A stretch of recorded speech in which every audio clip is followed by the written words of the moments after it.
নবম শ্রেণী, দশম শ্রেণী এবং এসএসসি শিক্ষার্থী বন্ধুরা, এই ভিডিওতে আমি তোমাদের পরিণতি ও নাগরিকতা বই থেকে প্রথম অধ্যায়ের 2টি গুরুত্বপূর্ণ শর্ট প্রশ্ন এর উত্তর দেব।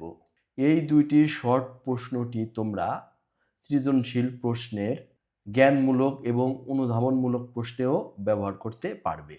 অর্থাৎ এই প্রশ্ন দুটি শর্ট প্রশ্নের জন্য প্রযোজ্য এবং সৃজনশীল প্রশ্নের জন্য প্রযোজ্য। প্রথম প্রশ্নটি হচ্ছে, দার্শনিক জ্যঁ রুশো কোন মতবাদের প্রবর্তক ছিলেন?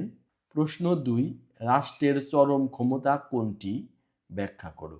প্রথম প্রশ্নটি হচ্ছে, দার্শনিক জ্যঁ রুশো কোন মতবাদের প্রবর্তক ছিলেন?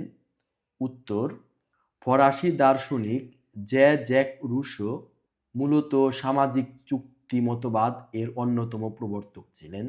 সামাজিক চুক্তি মতবাদের ইংরেজি হলো social contract theory. Jean Rousseau মূলত ফরাসি দার্শনিক ছিলেন। তিনি একটি মতবাদ প্রবর্তন করেন। সেই মতবাদটির নাম হচ্ছে সামাজিক চুক্তি মতবাদ। এর ইংরেজি হলো সোশ্যাল কন্ট্রাক্ট থিওরি। এখন আমরা প্রশ্ন 2 এর উত্তর দেব। প্রশ্ন 2 হলো, রাষ্ট্রের চরম ক্ষমতা কোনটি? ব্যাখ্যা করো। সার্বভৌমত্ব হলো রাষ্ট্র গঠনের সবচেয়ে গুরুত্বপূর্ণ চরম ও সর্বোচ্চ ক্ষমতা। এর 2টি দিক রয়েছে। 1, অভ্যন্তরীণ সার্বভৌমত্ব। 2, বাহ্যিক সার্বভৌমত্ব। অভ্যন্তরীণ সার্বভৌমত্ব সম্পর্কে জানি। এর মাধ্যমে রাষ্ট্র দেশের অভ্যন্তরে সকল ব্যক্তি ও প্রতিষ্ঠানের ওপর আদেশ নির্দেশ জারি করে এবং নিজের কর্তৃত্ব বজায় রাখে। 2, বাহ্যিক সার্বভৌমত্ব।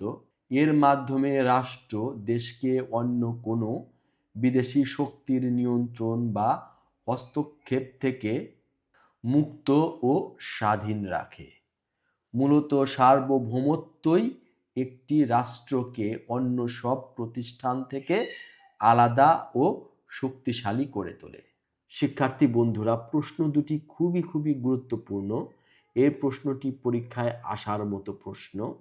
প্রশ্নটি ভালোভাবে শিখবে। ভিডিওটি ভালো লেগে থাকলে চ্যানেলটি সাবস্ক্রাইব করবে। এরকম আরও ভিডিও পেতে পাশে থাকা বেল বাটনটি ক্লিক করবে।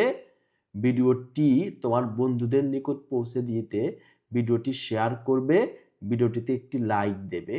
ভিডিওটি দেখার জন্য তোমাদের অনেক ধন্যবাদ।